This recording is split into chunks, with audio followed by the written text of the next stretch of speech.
Now, Sports Talk with Brodes. Here's Hunter Brody. What is going on, everyone? What a crazy day. This was a Brodes day, a day where I deserved to go outside, enjoy the beautiful weather, and on top of that, go shopping. I went into Center City, I was enjoying the sun, I was going into different stores, I was buying some clothes, and bang, here comes a big bomb that drops on my phone that the Eagles are making a trade and they're moving back from 6 to 12, and I didn't know how to operate. I was standing in the middle, people, yo, jerk off, move over. I was standing in the middle of the street because I was in awe and I didn't know what to do with myself. But as I digested the information and as I thought about it all, I will say my initial reaction was I thoroughly enjoyed the decision. Now, I could understand both philosophies. It's very similar to what happened yesterday with the Sixers during the NBA trade deadline. I would have been okay if they went under the idea of getting Kyle Lowry. But I also understand staying put and attacking the bench with the George Hill and maybe a buyout type of player. Both make sense. So I could see staying at 6 and getting a Kyle Pitts, getting a Jamar Chase, making sure you get that style of player that can be a key piece to this squad moving forward. Now, with that being said, we all sit here and criticize where the Eagles are, right? Isn't that true? We despise that they are in this spot where they don't have a lot of players and they are having so many holes heading into next season. How do you fix that? Well, you trade back, you acquire more picks. The Eagles can have 3 first-round picks next year, which is insane. And at the worst-case scenario, they have 2 firsts and 2 seconds. So for everyone that is disgusted with where the Eagles are, this is how you get out of it. And before you start typing in the comment section or tweeting at me, at Brodes81, and more on Twitter in just a moment, but before you do that and start screaming that, well, Howie Roseman's going to screw this up and Howie Roseman is going to make this horrible, no matter who the GM is, it's about the identity or the philosophy of the organization. This is what you do when you are in trouble. This is what you do when you need to fill so many positions. You acquire the assets. Now, there's more to the story, and it comes into play at the quarterback position, which makes it more concerning for sure. The messaging is a problem, and there is a clear issue with the lack of communication within the NovaCare complex, and what they want to do moving forward seems to be in shambles. So I'm not pretending as if this doesn't matter, and I'm not sitting here saying that I fully trust the execution, because the execution is so important to what this franchise is going to be as the years continue to go by. But the concept of acquiring all of these assets is a good one. It's not about, well, Howie Roseman's going to screw it up anyway. Well, if that's the case, he would have screwed up 6. You can't think that way when it comes to how this franchise is going to dig themselves out of this. They need to get a ton of assets. They need to get a ton of picks. And in the next 2 seasons right now, they have 20 draft picks. Now, 7th rounders, 6th rounders, those don't have as much power as the others, and they're not going to select all of these picks. They're going to package some up, move up in the 5th round, move up in the 4th round. That's what you're going to do to go and snag another player and to get a player that you want that has fallen in a certain round there. But you are setting yourself up. Well, once again, the execution is now part 2 here. Actually making sure that you deliver, which is a very important piece to the puzzle, is the next step. But this is step 1. This isn't a bad mentality. This is a good mentality. This is the way that you want to get out of this funk. If you feel that the Eagles are going to be in such a bad spot because it's going to take years to rebuild this thing, well, then I don't know how you can hate this move. This move is allowing for you to get the best opportunity possible to fixing this roster quicker rather than it taking a significantly long time. Now, this is where things get a little iffy. And that's the Ian Rappaport tweet that went out there that he backtracked on, where he pretty much stated the Eagles were trying to go up to 3, and when they realized San Francisco did that, they were in a bit of a pickle and they elected to go in the other direction. That tells me everything I need to know about how they feel about Jalen Hurts, the guy that they drafted in the 2nd round last year. So then it goes back to what the hell were they doing? And nobody knows. We were asking that question right from the jump when it happened. We were all watching the draft at the time, and when the name Jalen Hurts popped up, everyone looked around. If you were hanging out with your family or friends, you look around. What the hell is going on here? In what universe, after signing Carson Wentz to that contract, are they going to go in a direction of drafting Jalen Hurts? And if I'm Hurts, it does seem like if there's anyone that could handle this dysfunction, it's him. He doesn't care. Out of sight, out of mind. I'm just determined. I'm just worried about going the ball, and I'm just worried about controlling what I can control.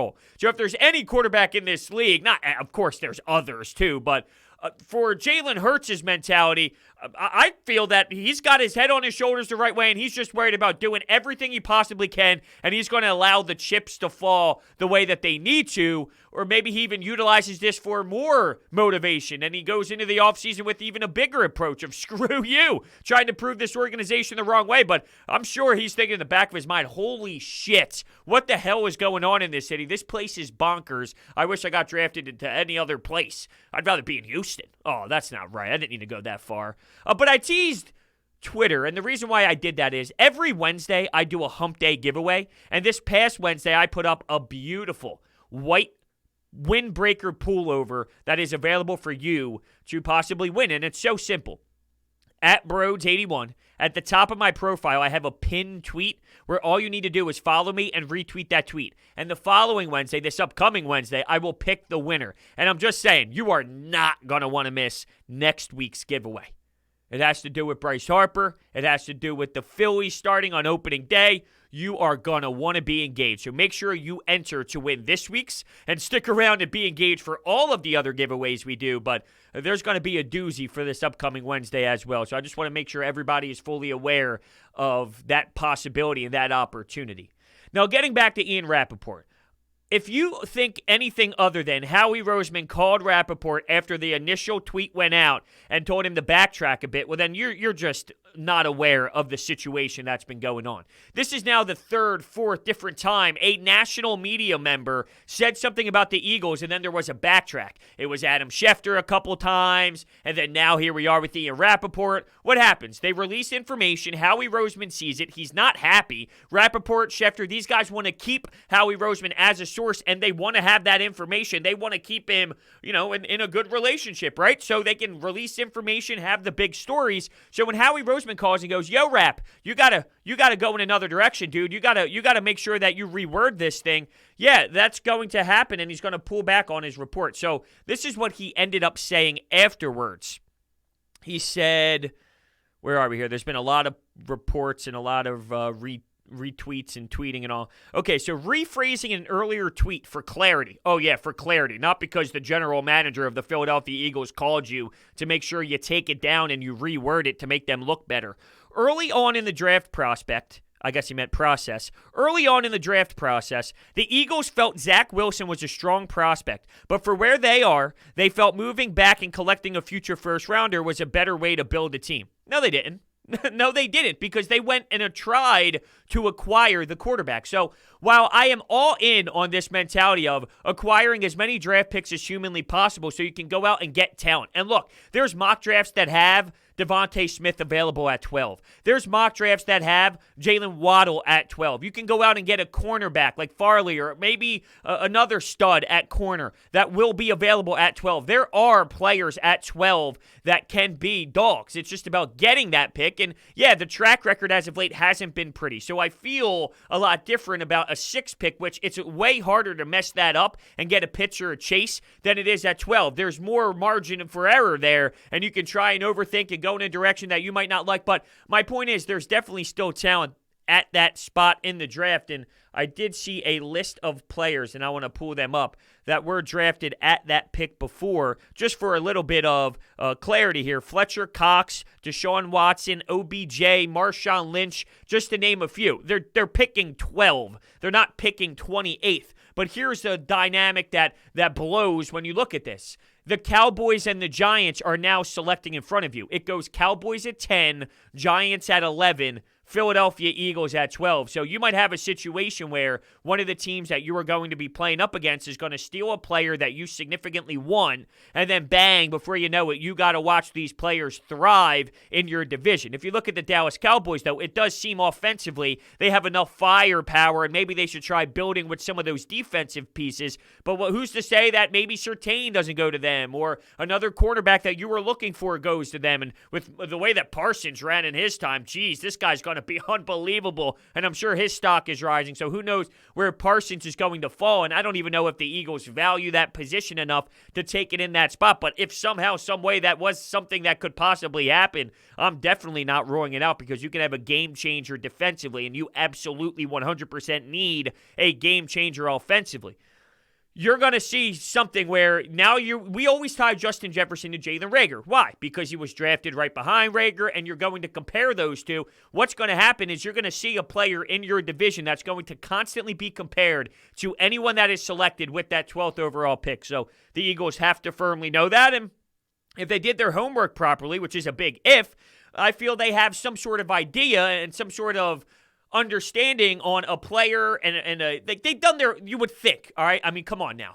They would have done their homework to say, okay, now let's see, what could we get at 12? Let's look at the pros. Let's look at the cons. Who do you think could possibly be available at 12? And they go down their board, and they go down their draft board, and they see that area of 10, 11, 12, 13, 14, 15, 16. It's like, okay, these are the category, these type of players that are at 12.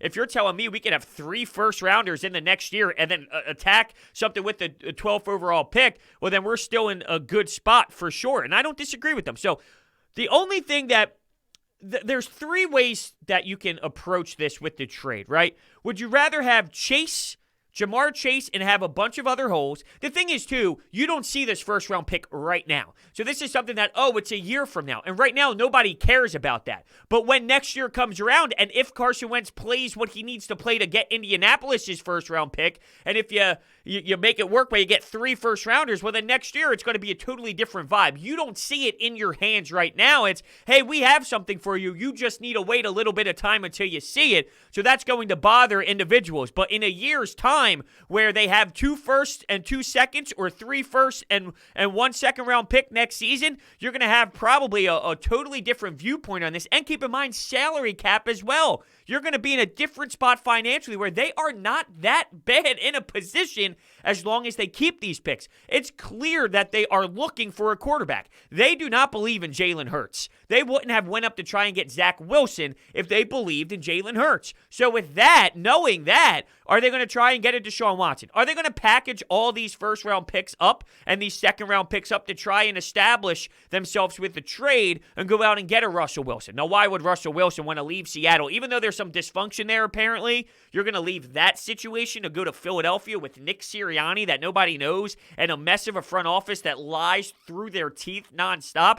I really doubt it. You'd probably rather get a lot of more power in Seattle and figure out how to fix issues there more than you would come to Philadelphia. Deshaun Watson's a different story, because he truly despises everything that's happening in Houston. You would imagine that he would be okay with a transition in Philadelphia, even though they're at the bottom of the league when it comes to being on the right track, but it's not Houston, and it's a fresher start for him. But there's legal actions that need to be figured out, and I'm not getting into all of that, but that is another element, another layer to all this this trade stuff. So getting to my point, there's like 3 ways that you can look at this. One, you'd rather have option A, which would be you go out and you just stay put, you get Jamar Chase, and then you still have a bunch of other holes, and you get like a guy that can be an unbelievable wide receiver, and you know it, you're not going to miss on it. You pretty much get a known item in Jamar Chase or Kyle Pitts.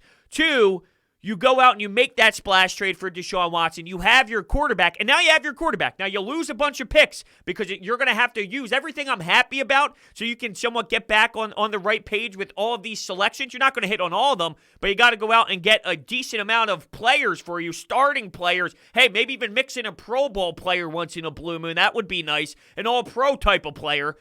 Let's look at it from that perspective. Why don't we try and get a couple of those? But would you rather use all of those assets that I'm happy about? Make sure you get the most important position in football and maybe all of sports in the quarterback, and then you find ways to pluck, whether it's through free agency or medium-level draft rounds to go out and help you in that area? Or would you have would you rather have a filled roster with just very good players? No superstar with a 6th overall pick, none of that. Not that level of player, but you just fill your roster with young talent that are good players. And you just get nice, solid, young rookies and nice, solid, young players that you can happily groom and grow. And who knows, maybe someone comes in as just a nice starter, and then he grows and develops and he becomes something special. Or maybe you get someone that you think is just going to be all right, and he ends up being an unbelievable stud, and you get a little bit lucky, and that ends up happening. Now, when you look at it, I don't think it's ironic that hasn't happened in quite some time, and there's more players like Derek Barnett than there is something special that pops up on your lap. I do think that there's a common theme here and also a common denominator, and there's like a correlation between the two. That is definitely something that I can understand, but yeah, those are sort of like your three philosophies as a franchise, and I'm okay with this approach. There's nothing wrong with the mentality for me. There's nothing wrong with what they're trying to do. What they're trying to do makes a lot of sense to me. I'm just worried about the execution part of it, which makes sense because they haven't had a great track record as of late. Now, 20-year sample size, they have been good, and I've been one that seems to be a little bit more in the outlier where I don't think this is a 3-4 year mess of just garbage football like some think it is. This is almost, if they stay, this is the thing. I do sense that maybe there is this second part to this. My gut tells me that they're going to do more. This is Howie Roseman. Howie Roseman went up and made that trade for Carson Wentz. Howie Roseman stockpiled all these picks, and then he went up and moved to go get his guy. Maybe that's something that they're going to try and do.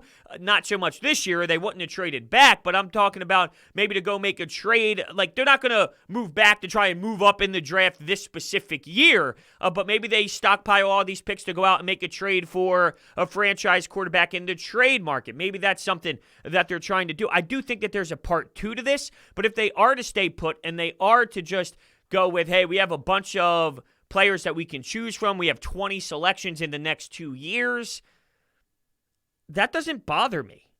It doesn't bother me. And some are looking at it, well, Miami's going to be good, so you're getting a nothing. No, you're not. Stop it with that. And to be fair, while the Miami seems to be impressive and they seem to be a team that's on the uprise, and I think their franchise is, when you look at a timeline, they're clearly going up. But is it possible that they overachieved? It's the NFL is my point. Just because the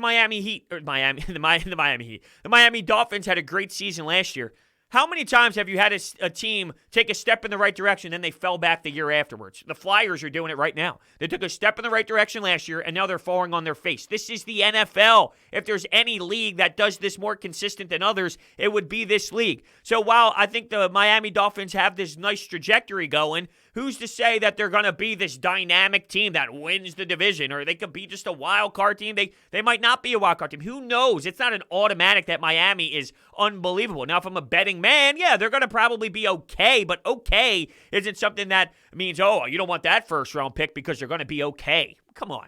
You don't know. Last year with Tua, they're throwing out Ryan Fitzmagic afterwards.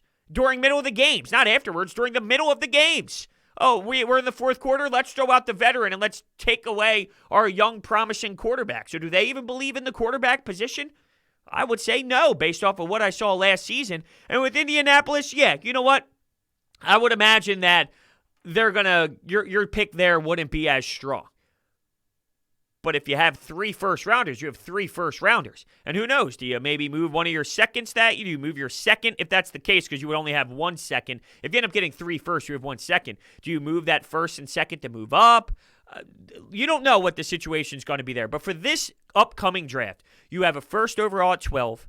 You have a 37th overall, which is the second round. 2 3s, a 4th, a 5th, 3 6s, and 2 7s. Howie season.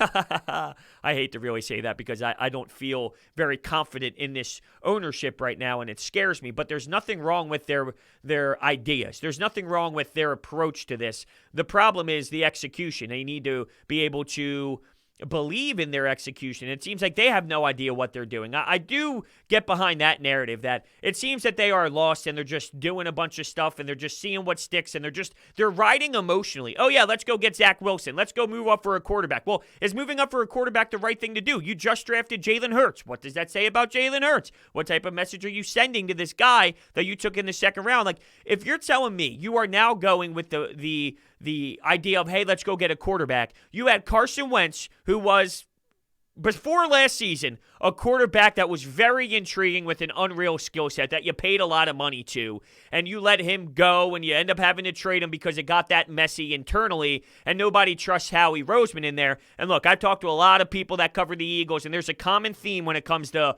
where Carson Wentz was. The lack of trust just wasn't there. Things were said to him that were flat out lies and flat out wrong. And this is the NFL, as I alluded to, in case that's breaking news to people. You're going to have GMs lie. You're going to have people say things and try and make sure the trade value is up for some players and all. Like, lying is part of this. It's, what have you done for me lately? Can I find the player that can take your spot for cheaper? Once you sign your big ticket, the team is already looking for a younger version of you and a cheaper version of you. So there's lying all around. But Howie Roseman takes it to this extreme.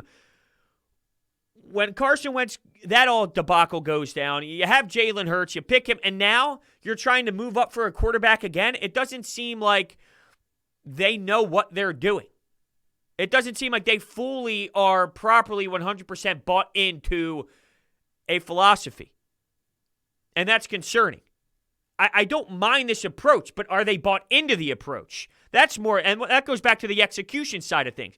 Trading back and making sure that you put yourself in this spot where in the next 2 years you are flooded, and I mean flooded with a ton of draft picks and salary cap. Let's be clear, and salary cap. You have the options to go in so many different directions in this future offseason, and it's going to take time. We know it's a rebuilding year, so stop bitching and complaining that this year is going to be a mess. It's about setting this franchise up long term. But I do feel like they don't know. They're 1 foot into Zach Wilson. They're 1 foot into Jalen Hurts. They're 1 foot into, somehow they have 3 feet. I guess they have 4 feet. 2 with Howie Roseman, 2 with Jeffrey Lurie. They got 4 feet, and 1 foot is involved in each of these, which in theory, that's not a bad thing because you want to gain all of the knowledge that you can get. What are the pros here? What are the cons here? Let's test all the water. I actually think that that's something that is positive. That's a pro for me, that you are making sure you're doing your due diligence on every possible avenue that you could explore. But at some point, it's time to commit. And is this them committing? Maybe. Maybe it is. Maybe this is them making that commitment. This is what we figured was the best case scenario. But it's option B because they tried to go up and the 49ers beat them to it. So it's clearly option B. It doesn't mean it's going to be a disaster. Who was option B? Well, Doug Peterson was option like D, E, and he won you a Super Bowl. Was Andy Reid option A? I'll tell you who was option A, Chip Kelly, and we know how that kind of went down.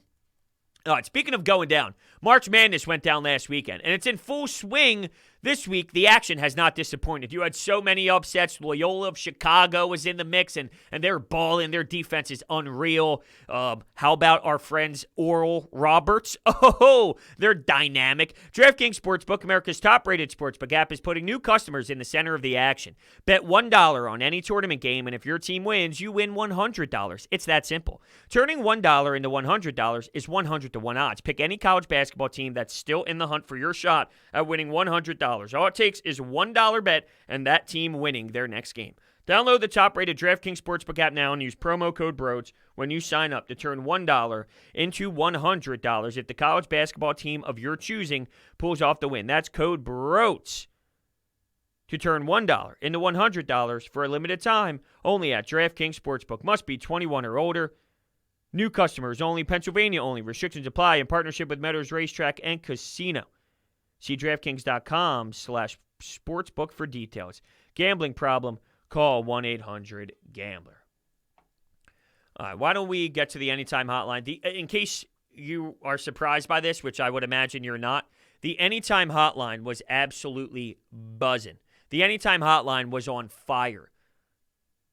Nonstop. Maybe the most amount of calls I've had in quite some time. I mean, you could only imagine this city, the Eagles, making a big move. Everyone hates Howie Roseman. Everyone despises Jeffrey Lurie. Yeah, this would move the needle. The phone number, by the way, is 856-442-9805. There's no way I get to all the calls, so maybe as the weekend kind of continues, we will listen to some more and we'll react to some more as we digest this information a little bit longer. By the way, I will be on 97.5 The Fanatic hosting Saturday and Sunday, just to give you guys a little bit of a weekend schedule here. Saturday from 7 to 9:50, I'll be on the airwaves, and Sunday from 4 p.m. to 8 p.m., I will be hosting on The Fanatic. We have Ricky Bowe popping on Saturday and Mark Zumoff on Sunday, so it'll be fun, but we'll definitely be talking more about the Eagles drama.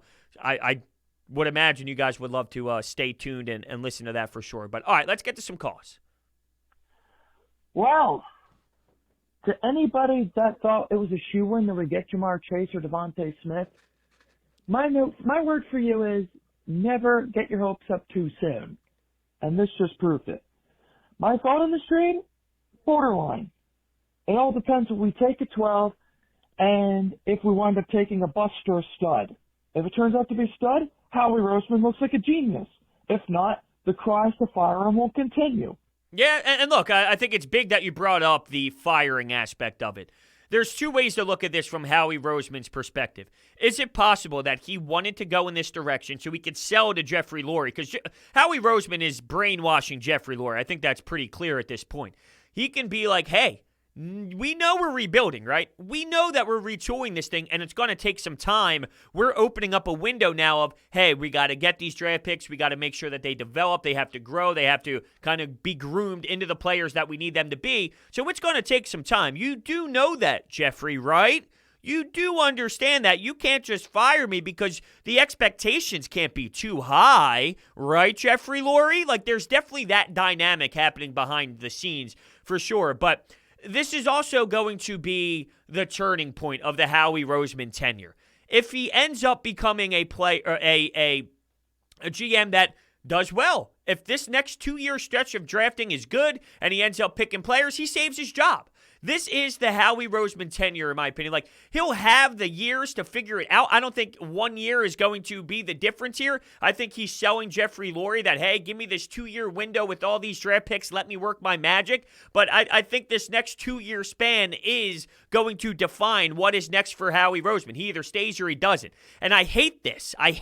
That people would rather Howie Roseman fail and the Eagles suck than Howie Roseman be good at his job and the Eagles actually do well. I'm rooting for Howie Roseman. To root against him because, oh, he stinks, I'd rather us suck so we can get fired. Why? The alternative means he's actually good at his job. The alternative is you don't have to find out and go hire somebody else and try something new. I want him to succeed. And there's very few that I feel have that mentality. Or it's just a loud minority, but I don't think that's the case. I truly think that people hate Howie Roseman so much that they would take years of blowing to get him out of town to try and find the person that could fix it instead of rooting for Howie Roseman to be the guy that can fix it. And I understand not having the most amount of faith in that based off of the recent track record, but that doesn't mean I'm not pulling for him to be able to be the one to get this back on track. I want this to happen quickly.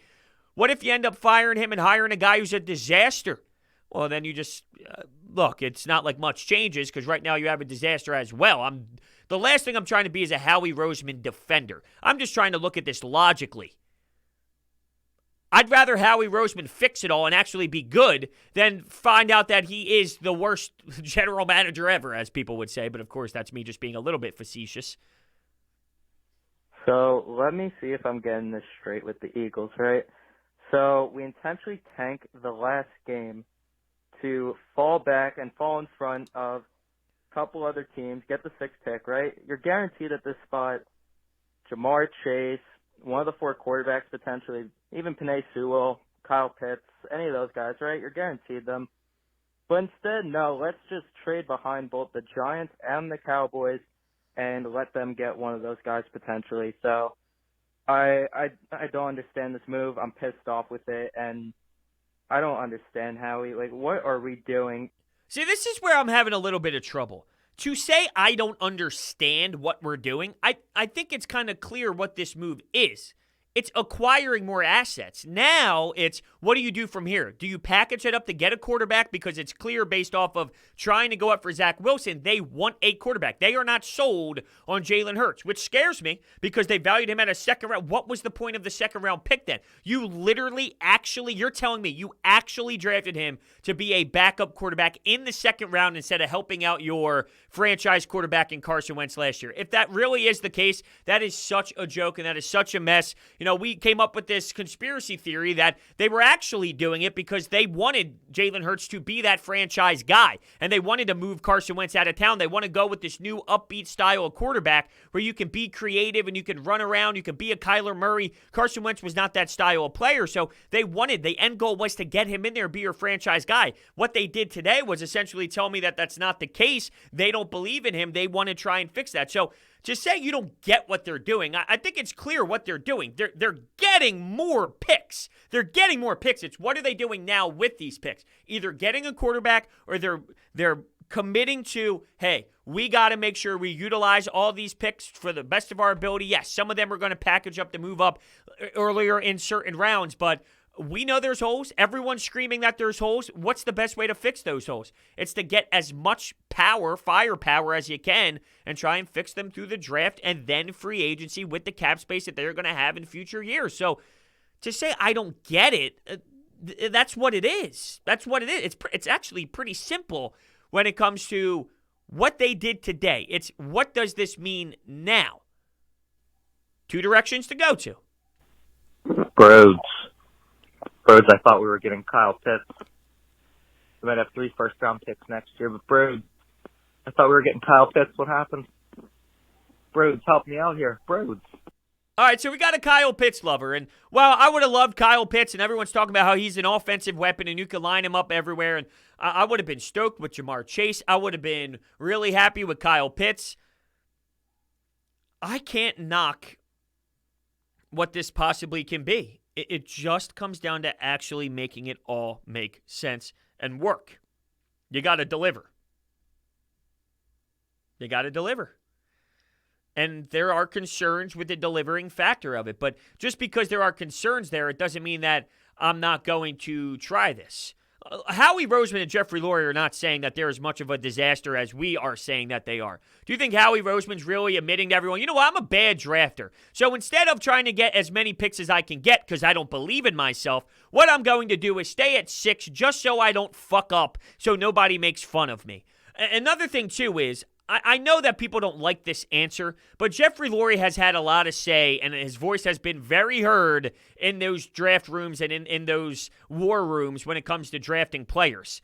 Howie Roseman could be sitting there, and that's one of the reasons why everyone asks, how is it possible that Howie has his job based off of the last few years of drafting? Well, they know more information than we do, and it could be very possible that a guy like Jeffrey Lurie knows that he was the one who made some of these poor decisions. He was, and it's already documented that J.J. Arcega-Whiteside was one. So if there's one, I promise you that there's more than one, and there has been more communication with Jeffrey Lurie to make some of those decisions and to go against some of these players and all. And if that is the case, and I'm not saying that excludes Howie, because there's reports saying that Howie wanted Rager over Jefferson. And then there's reports that you had Jeffrey Lurie step in and want J.J. Arcega-Whiteside. So both could be making terrible decisions in the war room. But when you ask the question, how does he still have his job based off of what we've seen to this point, I think it's fair to say, well, that maybe a lot of, not a lot, but some. And even if it's half, that's still half are a product of the owner stepping in and forcing some of these selections on the people that make the decisions. We won't know. We don't know fully, but we do know that there are some where it already happened and it has been confirmed by some. So, yeah, in terms of the caller wanting Kyle Pitts, he would be dynamic and he would change this offense and all. But if you get Waddle, like let's say, hypothetically, the Philadelphia Eagles get Waddle. Now you have a wide receiver in Waddle. Might not be Jamar Chase, but you have a wide receiver in Waddle or even Devontae Smith, and you get that first-round pick for next year. How are you not excited? How are you not thrilled? Is your excitement level down? If you get Devontae Smith or Waddle, that falls for you at 12. As I stated, a couple mock drafts have them still available. There's still plenty of talent there. If you do get that player, you get that wide receiver, he could still really, really help this offense with Nick Sirianni, Dallas Goedert, Miles Sanders, Jalen Reagor. And keep in mind, Zach Ertz trade still coming. Might get you another pick. My initial thoughts on the Eagles trade are these. From the jump, I don't like it. I mean, first of all, I consider the man making the picks. If you had a competent GM who you could trust picking at 12 now, I would say, okay, it makes sense. But now his margin for error has heightened tenfold. Number two, I worry if a guy like Kyle Pitts is now going to end up on Dallas or the Giants. And now you've got the perspective of facing him twice a year, every year for the next 10 years.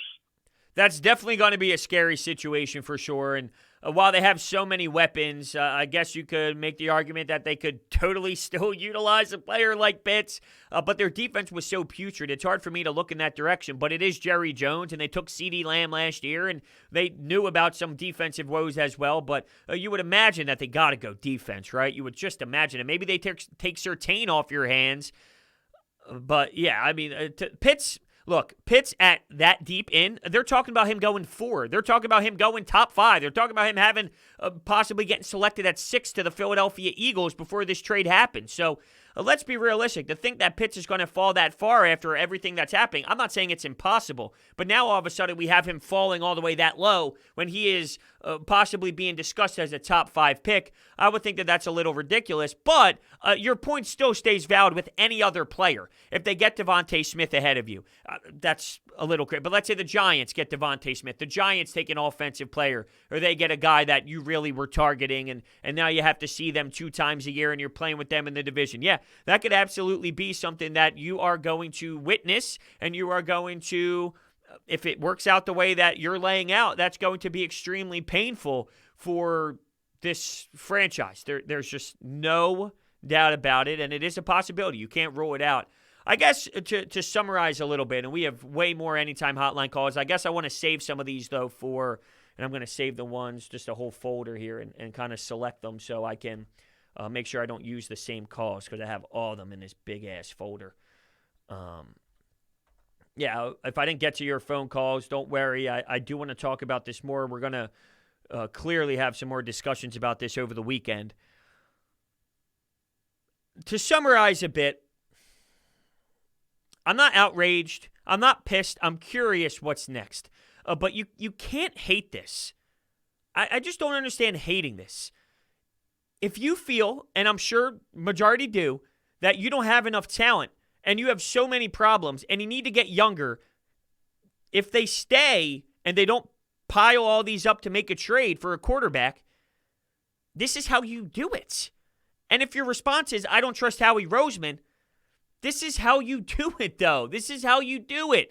You don't have to trust Howie Roseman, but that doesn't mean that the mindset of how to rebuild this thing is a wrong one. This is the right one. Take away Howie, take away the Eagles. I'll give you a sports franchise that are in a bad spot, that don't have young talent, that are in cap space problems, but the cap space opens up in years to come after this upcoming season, and you'll have more flexibility. And I say, how would you rebuild this? You got a couple options. Stay put, just get one guy, or you have the possibility of having 3 first-round picks the following year and the second. Or at best, or at worst, I should say, 2 firsts and 2 seconds with 20 picks over the next 2 years. What would you rather have? And without Howie Roseman being the guy, you can't just change it because Howie Roseman. Once again, Howie doesn't say, I suck at drafting. They look at this as an opportunity to redeem themselves and fix themselves. And I wouldn't want my GM to say, you know what I suck at? I just suck at drafting.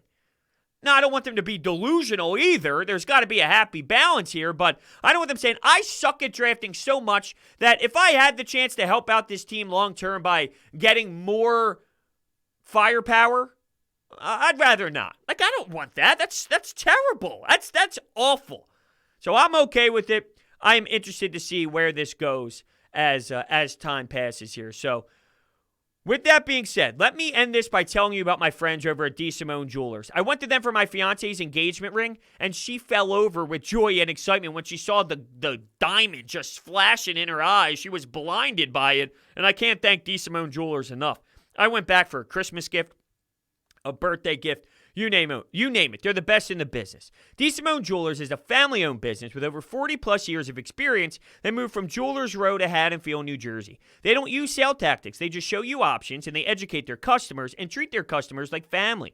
DeSimone Jewelers customizes and manufactures every ring they make from start to finish right there on location. And because of that, they're able to beat competitors' prices. I've sent a ton of family members and friends in their direction, and I constantly get back the same reaction. Brodes, they're unbelievable. I know they are. That's why I only go to them when I'm looking at gifts and jewelry. You'll see exactly what I mean when you go in there and you say, hey, Brodes sent me. All their information is down below in the description. What an odd day. They ruined Brodes' day. They really did. Some days it's good to just self-assess, self-reflect, go on a walk, and I decide, you know what I'm going to do? I'm going to take the Paco into Center City. I'm going to go shopping. And then within 20 minutes of going shopping, I went to a couple stores. I bought a pair of joggers. I bought a really nice T-shirt. Like, I'm stoked. And then here comes the news on my phone, and it ruined everything. Like, I didn't have that urge to go shopping. I'm trying to find out information. I'm texting people, what's going on? What are you thinking? I'm staying up with, like, these reporters and Ian Rappaport and what they're saying, and I'm just trying to consume all this info. It ruined such a beautiful day. It was a little too hot. I started sweating around a bit, but man, can't just get a Brodes day, huh? Everyone could use a Brodes day. There's no denying that. Thank you guys so much for listening, and I will see you next time.